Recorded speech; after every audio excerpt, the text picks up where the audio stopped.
di sini saya akan membahas materi mengenai penyakit genetik pada manusia. Dan di sini saya telah mengambil contoh penyakit genetik, yaitu penyakit Down syndrome. Selamat menonton. Baik teman-teman, yang pertama kita lihat mengenai pengertian kelainan genetik. Kelainan genetik merupakan penyakit akibat perubahan mutasi pada gen tertentu. Kondisi ini bisa diturunkan dari orang tua kepada anak atau terjadi secara acak akibat paparan faktor tertentu. Gen adalah materi genetik yang terdiri dari DNA sebagai penentu karakteristik fisik yang dimiliki orang, seperti warna kulit, rambut dan mata, serta kerentanan terhadap penyakit tertentu. Gen sendiri diwariskan dari kedua orang tua kepada anaknya. Teman-teman, pada kelainan genetik, anak bisa mewarisi gen yang rusak dari salah satu maupun kedua orang tuanya.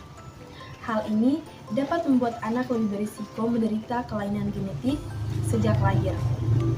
Selain terjadi sejak lahir, kelainan genetik dapat berkembang selama masa hidup penderitanya akibat paparan faktor tertentu, seperti penggunaan obat-obatan ataupun paparan zat kimia. Jadi teman-teman, salah satu contoh penyakit genetik yang saya ambil adalah Down syndrome. Down syndrome adalah kelainan genetik yang menyebabkan penderitanya memiliki tingkat kecerdasan rendah dan kelainan fisik yang khas. Gejala Down syndrome bisa ringan ataupun berat, bahkan dapat menyebabkan penyakit jantung. Down syndrome atau biasa disebut sindrom Down merupakan kelainan genetik yang cukup sering terjadi. Menurut data WHO, memperkirakan 3.000 hingga 5.000 bayi terlahir dengan kondisi ini setiap tahunnya. Ya, selanjutnya adalah penyebab Down syndrome. Teman-teman, Down syndrome terjadi ketika kromosom nomor 21 memiliki satu salinan ekstra. Kromosom atau struktur pembentuk gen normalnya berpasangan dan diturunkan dari masing-masing orang tua. Namun, pada penderita sindrom Down, kromosom 21 memiliki satu salinan ekstra sehingga menjadi 3. Kromosom ekstra ini menyebabkan kelainan fisik dan gangguan pada kecerdasan anak. Tentang kromosom yang memiliki tiga salinan ekstra, teman-teman bisa melihat pada gambar di atas. Baik, selanjutnya adalah faktor risiko. Beberapa faktor yang meningkatkan risiko ibu hamil saat mengandung bayi Down syndrome adalah yang pertama faktor usia. Semakin tua usia ibu saat hamil, semakin tinggi pula risiko memiliki anak Down syndrome. Yang kedua adalah faktor genetik. Sekitar 4% kasus Down syndrome berasal dari hasil genetik warisan salah satu orang tua. Menurut Pusat Data dan Informasi Kementerian Kesehatan Republik Indonesia, risiko salah satu orang tua menurunkan Down syndrome sangat bergantung pada jenis kelamin pembawa kromosom 21 yang telah disusun ulang, yaitu antara lain jika pihak ayah yang menjadi agen pembawa carrier, maka tingginya risiko bayi yang mengalami Down syndrome yaitu sekitar 3%. Dan jika pihak ibu yang menjadi agen pembawa carrier, maka tingginya risiko bayi yang mengalami Down syndrome yaitu sekitar 10-15%. Yang ketiga adalah faktor riwayat melahirkan bayi Down syndrome. Ibu hamil yang sebelumnya pernah mengandung bayi Down syndrome memiliki peluang lebih besar mengandung kembali bayi dengan menderita Down syndrome. Yang keempat, faktor kurang asupan asam folat. Kekurangan asam folat pada ibu hamil dapat mengganggu pembentukan kromosom. Maka dari itu, ibu hamil disarankan untuk selalu mengonsumsi makanan dengan gizi seimbang, yang utamanya mengandung asam folat seperti sayuran hijau, kuning telur, biji-bijian, dan juga kacang-kacangan. Baik teman-teman, berikut kita akan melihat mengenai gejala pada Down syndrome. Down syndrome dapat menimbulkan keluhan berupa kelainan fisik serta gangguan perkembangan dan kecerdasan. Yang pertama, kita lihat mengenai kelainan fisik pada Down syndrome. Down syndrome memiliki sifat khas dan dapat terlihat saat lahir, seperti ukuran kepala lebih kecil, bagian belakang kepala datar, hidung dan mulut kecil, sudut mata luar naik ke atas, bintik-bintik putih di bagian hitam atau iris mata, bentuk telinga kecil atau tidak normal, leher pendek, kulit di belakang leher kendur, telapak tangan lebar, dan hanya memiliki satu garis tangan, tungkai kecil dan jari-jari pendek, otot lemah, dan sangat lentur. Anak dengan Down syndrome cenderung tumbuh lebih lambat jika dibandingkan dengan anak sebayanya. Meski demikian, postur tubuhnya tergolong proporsional. Berikut kita akan melihat mengenai gangguan perkembangan dan kecerdasan. Selain mempengaruhi fisik, Down syndrome juga menghambat perkembangan anak dalam berbagai aspek, seperti keterlambatan dalam membaca, berhitung, berbicara atau berbahasa, dan berjalan ataupun bergerak, serta mengingat baik dalam jangka pendek maupun dalam jangka panjang. Baik teman-teman, yang berikut kita akan melihat mengenai diagnosis Down syndrome. Down syndrome dapat dideteksi pada masa kehamilan melalui screening kelainan genetik, yaitu dengan yang pertama USG kehamilan. USG kehamilan dilakukan setiap kali ibu hamil menjalani kontrol kandungan. Melalui USG kehamilan, dokter dapat menilai pertumbuhan janin dengan mendeteksi kadar cairan tulang belakang pada janin. Kemudian yang kedua, tes darah. Tes darah dilakukan pada trimester awal kehamilan untuk mengukur kadar protein PA-PPA dan hormon HCG. Kemudian pada trimester kedua, tes darah kembali dilakukan untuk mengukur kadar alfa protein, estriol, HCG, dan hormon inhibin A. Seluruh pemeriksaan tersebut menjadi dasar bagi dokter untuk menentukan apakah perlu dilakukan pemeriksaan lanjutan yang lebih berisiko, yaitu pengambilan sampel air ketuban ataupun ari-ari. Dan teman-teman, jika diperlukan, dokter akan melakukan pemeriksaan air ketuban dan sampel ari-ari untuk memastikan diagnosis Down syndrome. Berikut saya akan menjelaskan mengenai pemeriksaan tersebut. Yang pertama, tes air ketuban.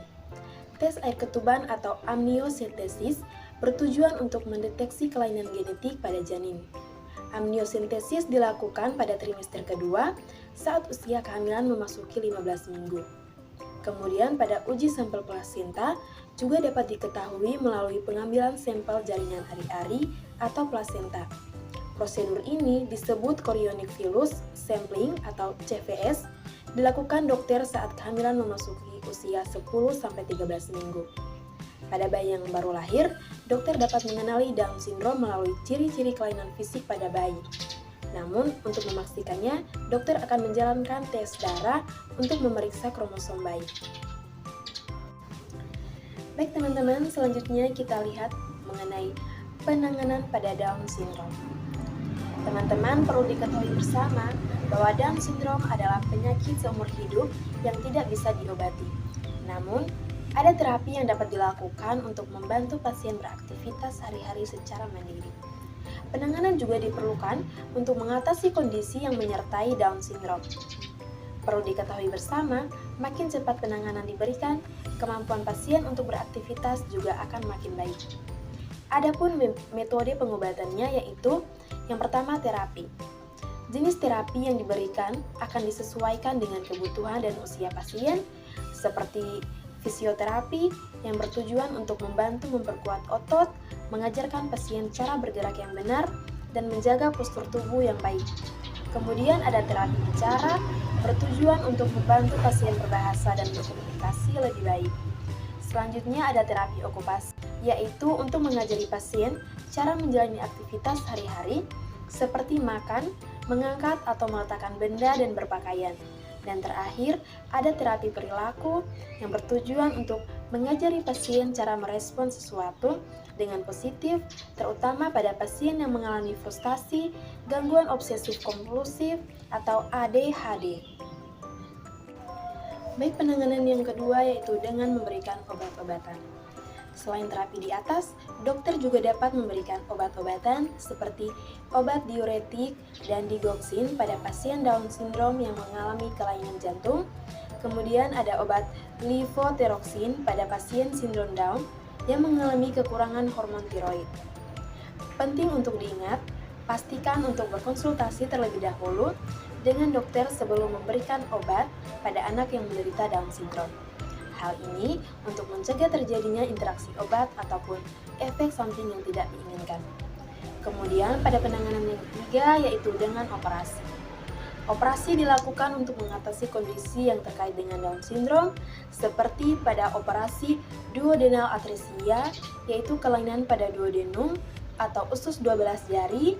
Kemudian ada operasi atrioventricular septal defect, yaitu kelainan jantung bawaan berupa lubang di dinding pemisah ruang jantung kanan dan kiri yang menyebabkan aliran darah terganggu. Teman-teman, perlu diketahui bersama bahwa peran orang tua juga sangat dibutuhkan.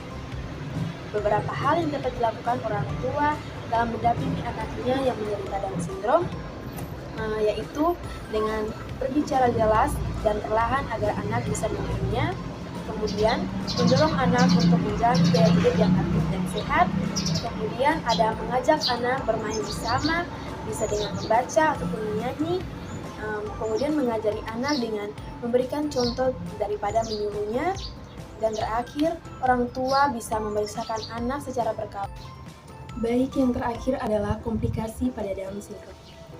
Down syndrome dapat memicu beragam komplikasi, yang diantaranya dapat makin terlihat jelas seiring bertambahnya usia. Komplikasi tersebut yaitu yang pertama kita lihat mengenai sleep apnea. Teman-teman, sleep apnea merupakan kelainan bentuk tulang dan jaringan pada penderita Down syndrome yang dapat menyumbat saluran napas dan berujung pada sleep apnea. Yang kedua adalah gangguan pencernaan. Sebagian anak dengan sindrom Down menderita gangguan pencernaan seperti penyakit celiak. Kemudian yang ketiga, gangguan pendengaran. Sebagian besar anak dengan Down syndrome berisiko mengalami tuli ataupun hilang kependengaran. Kondisi ini bisa terjadi akibat kelainan bentuk tulang di bagian dalam telinga atau infeksi pada telinga.